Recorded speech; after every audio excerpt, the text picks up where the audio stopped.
네, 주의 말씀을 죄로 묵상하는 자가 복이 있는 사람입니다. 오늘 우리는 책별로 성경을 어떻게 읽을 것인가 출애굽기 2부를 함께 나누겠습니다.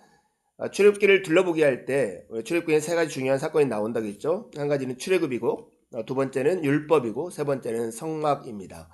그 내용들을 순차적으로 하나씩 살펴보려고 합니다. 이제 성경을 펴고 말씀을 읽으면서 출애굽기를 산책해 봅시다. 먼저 출애굽기 1장 1절에서 2장 25절은 서론인데요. 애굽에서 이스라엘의 성장과 그로 말미암은 바로의 압제에 관한 이야기가 나옵니다. 종살이라고 있는 이스라엘의 모습과 이들을 억제하려고 하는 바로의 영화 살해의 계획이 나오고, 그 위에 모세의 출성과 성장에 관한 이야기가 나옵니다. 히브리인들이 하나님의 은혜로 말미암아 번성하게 되죠. 이를 염려했던 바로는 유아를 살해함으로써 히브리 민족의 씨를 말리려고 하는 정책을 씁니다. 그러나 하나님을 경외했던 시브라와 부하라고 하는 두 산파의 지혜로 이런 것들을 면하게 되죠. 바로는 이스라엘 백성들의 번성을 억제하려고 유아 살해를 명하지만 실패하게 되는 것입니다. 그 이후에 모세의 출생 이야기가 나옵니다. 건짐을 받았다는 뜻의 모세라는 이름이 붙여지고, 그는 특권을 누리는 애굽인으로 성장하게 됩니다. 히브리인들 사이에 싸움이 있을 때 모세가 중재를 시도하잖아요. 그 일 이후에 애굽인을 죽이는 그 사건으로 인해서 모세는 결국 살인자로서 미디안으로 도망하게 되고, 범죄자가 된 그 신분으로 미디안 땅에서 정착하게 됩니다. 하나님은 이스라엘 백성들의 신음소리를 듣고 하나님이 하신 언약을 기억하시죠. 여기서 모세가 선택받은 그 이야기를 생각하면서 우리는 장자가 아니라 차자를 택하시는 하나님의 중심 모티프와 연결할 수 있습니다. 생각해보면 모세는 이스라엘 구원자가 되기에 부적절한 사람이었기 때문입니다. 두 번째 3장 1절에서 6장 24절은 모세를 부르시고 사명을 맡기시는 사건이 나오는데요. 먼저 모세를 부르시고 사명을 맡기신 사건, 그 다음에 모세가 바로 앞에 가서 바로와 협상하는 사건이 이어집니다. 호렙산에서 모세에게 하나님이 나타나시죠. 이 땅은 거룩한 땅인데 발에서 신을 벗으라 하는 말씀이 나오는 장면입니다. 모세는 하나님의 부르심에 거절하려고 5가지의 의심의 말을 하나님께 던지며 질문합니다. 그 끝에 하나님의 설득에 의해서 그가 하나님의 사명을 받들기로 하지만 하나님은 모세를 죽이려 하죠. 왜냐하면 그의 아들들에게 할 일을 행하지 않았기 때문입니다. 이 상황을 보면서 우리는 모세가 정말 하나님의 사명자로서 준비되었나? 이런 질문을 해볼 수 있습니다. 모세가 이스라엘 사람으로서 아들의 할례조차 시행하지 않았다는 사실을 기억하면 사명을 감당할 준비가 제대로 되지 않았음을 우리가 기억할 수 있습니다. 바로 앞에 가서 하는 협상들은 순탄치 않았습니다. 우리가 이 내러티브를 통해서 몇 가지 중요한 특징을 발견하는데, 하나님께서 의심하지 않는 모세에게 자신의 이름과 함께 자신을 계시하고 있는 장면입니다. 두 번째는 하나님께서 자기 백성이 애굽에서 당하는 곤고함과 비참함을 보시고 그들을 권능으로 구원하시겠다라고 여러 차례 선언하는 내용입니다. 셋째는 모세가 하나님의 부르심에 감사하면서도 4번이나 사양한 이야기. 네 번째는 모세가 처음으로 바로를 만난 사건인데요. 이것은 이스라엘 백성이 더욱 압제당하는 결과를 초래했고, 이스라엘 백성은 모세를 배척하는 결과를 낳습니다. 그럼에도 하나님의 구원의 사건은 멈춰지지 않습니다. 6장 28절에 15장 21절에 나오는 건데요. 애굽의 압제에서 기적적으로 구출받는 이스라엘 이야기가 나옵니다. 우리가 잘 알고 있는 10가지 재앙이 여기에 나오는데요. 그 다음에 6월절을 제정하는 사건, 실제 출애굽이 일어난 사건으로 이어집니다. 10가지 재앙을 이렇게 카테고리를 묶으면 낼 수 있습니다. 아론에 의해서 촉발된 재앙이 3가지인데요. 피재앙, 개구리 재앙이 2재앙이고, 모세에 의해서 촉발된 재앙이 3가지인데, 파리재앙, 가축 온역의 재앙, 그 다음에 종기재앙입니다. 하나님에 의해서 직접 촉발된 재앙이 있습니다. 우박과 메뚜기, 흑암 재앙입니다. 마지막 장자의 죽음에 대한 재앙을 암시하고 10가지 재앙 이야기가 마치는데요. 이런 재앙의 의미가 무엇일까요? 이것은 애굽 사람들의 우상 숭배와 교만을 심판하시는 하나님에 대한 이야기인 것입니다. 6월절을 제정합니다. 6월절에 관한 규정, 6월절에 식사를 하면서 이스라엘 백성은 애굽에서 일어난 중대한 구원 사건을 서로 이야기하게 되는 것이죠. 그래서 이것은 신약으로 이어져서 유월절이 피 흘림을 통한 구속을 예표하게 됩니다. 하나님의 장자가 피 흘릴 때 우리에게 죄사함이 있다라고 골로새서는 말하고 있습니다. 출애굽을 할 때 두 가지 규정을 먼저 얘기하는데 유월절에 관한 규정과 장자의 성별에 대한 규정인데 이것은 하나님의 구원과 직접적인 연관이 있는 규정들이죠. 그들은 드디어 애굽에서 탈출하고 홍해를 기적적으로 횡단합니다. 그럼에도 불구하고 그들은 하나님을 원망하고 모세를 원망하는 일이 나오죠. 그렇지만 미리암이 하나님을 찬양하는 하나님의 승리에 대한 찬양에 대한 노래가 15장에서는 이어집니다. 전사이신 하나님께서 바로와 그의 신들에게 거두신 승리에 대한 이야기가 나오는 것이죠. 가나안 정복에서 거둘 승리를 고대하게 되고 여호와께서 시온에 임하실 것을 소망하게 된 노래이기도 합니다. 15장 22절부터 18장 27절은 시내산까지의 여정이 나오는데 여기는 이스라엘 백성들이 겪는 5번의 위기가 나옵니다. 이스라엘 백성들의 원망에서 나오는 3가지 위기, 아말렉의 공격에서 나오는 4번째 위기, 이드로의 방문에서 우리가 알 수 있는 5번째 위기입니다. 마라에서 쓴물 때문에 그들이 모세를 원망하죠. 먹을 것이 없다며 신광야에서 원망하는 사건도 계속해서 나옵니다. 그 다음에 반석에서 물을 낸 르비딤 사건에서 그들이 또한 원망하는 이야기가 나옵니다. 이스라엘 백성들은 모세를 원망함으로써 하나님을 시험하고 있는 것이죠. 이것이 그들에게 위기였습니다. 내부에서의 위기뿐만 아니라 밖에서부터도 위기가 있었는데 그게 아말렉의 공격입니다. 이스라엘 백성이 광야길을 가다가 처음으로 이방 족속에게 방해를 받습니다.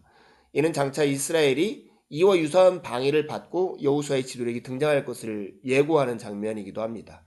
이때 모세가 하나님을 향해서 기도할 때 손이 내려가면 지고 손이 올라가면 이길 때 옆에 있던 여호수아와 갈렙이 손을 받쳐드는 장면이 여기에 나옵니다. 5번째 위기는 모세에게 너무나 과중한 업무가 쏠려서 지도력을 발휘할 수 없을 그때에 그의 장인 이드로가 방문해서 그의 위기를 해결해 줍니다. 지도력을 공유하게 하는 것이죠. 재판에 관한 이드로의 조언을 모세가 받아들인 이야기입니다. 이는 후대 지파들의 조직뿐만 아니라 언약책에 많은 율법들을 준비하는 역할을 하게 됩니다. 19장 1절에서 24장 11절은 시내산 언약에 관한 이야기인데요. 시내산에 도착한 이스라엘 이야기가 나오고 거기에서 십계명을 받습니다. 기후에 십계명의 부속 내용인 것 같은 언약의 책들, 율법과 규정들을 받게 됩니다. 시내 광야에 도착해서 그들이 머물게 되는데 이것은 레위기를 건너뛰어서 민수기 10장 10절까지의 배경이 되는 무대와 같습니다. 언약의 핵심은 늘 하나님의 이니셔티브가 나타나는데요. 늘 하나님이 주도권을 가지고 일하신다는 것이죠. 하나님을 만나기 위해서 거룩함을 준비하는 상황이 나오고 하나님의 장엄한 현현이 여기에서 나타나는데 모세에게 나타난 이후에 다시 하나님의 임재가 드러나는 것입니다. 장엄한 하나님의 현현은 거룩하신 하나님과 자기 백성들 사이에 엄청난 간격을 상기시켜 줍니다. 하나님이 십계명을 주시는데 십계명을 자기 백성에게 직접 말씀하심으로 주십니다. 하나님과 이웃에 관한 근본적인 책임을 적절한 순서로 제시하고 있는 것입니다. 언약의 책들은 먼저 경우법, 어떠한 사례의 경우는 어떻게 하라는 이런 경우법이 주어지고 그 다음에 절대법, 도덕과 종교적 금령이 주어집니다. 그리고 이것들을 지켜 행할 수 있도록 경고와 약속, 이렇게 불순종과 순종에 따른 경고와 약속을 주심으로도 순종의 동기를 부여합니다. 이 언약의 책들은 십계명이 실제로 의미하는 바가 구체적으로 무엇인가를 제시한 내용으로 이해할 수 있습니다. 주로 사회생활의 다양한 측면들을 다루고 있는 것입니다. 그런 다음에 언약의 체결을 하는데요.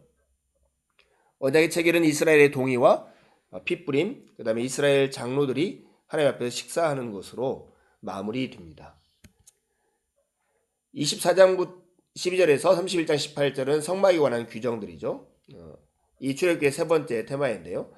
성막 설계와 성구들에 대한 규정이 나오고요. 그 다음에 제사장들의 복식에 관한 3번째는 순조로운 제사를 위한 명령들이 나옵니다. 성막 재료를 자원 예물처럼 봉헌을 합니다. 그런 다음에 언약궤, 진설병의 상과 등대, 장막과 양장, 성막의 뜰에 대한 설계 내용들이 나옵니다. 이렇게 상세하게 제시된 이유가 무엇일까요? 그것은 성막이 하나님께서 자기 백성들 가운데 임재하실 장소이기 때문입니다. 그런 다음에 제사장들에 대한 규정이 나오는데 제사장들의 옷, 제사장 위임식, 제사장의 직무에 대한 이야기가 나옵니다.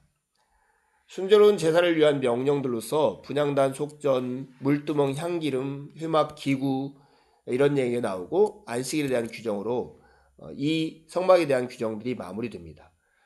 안식일 명령으로 끝나는 이 의미가 있습니다.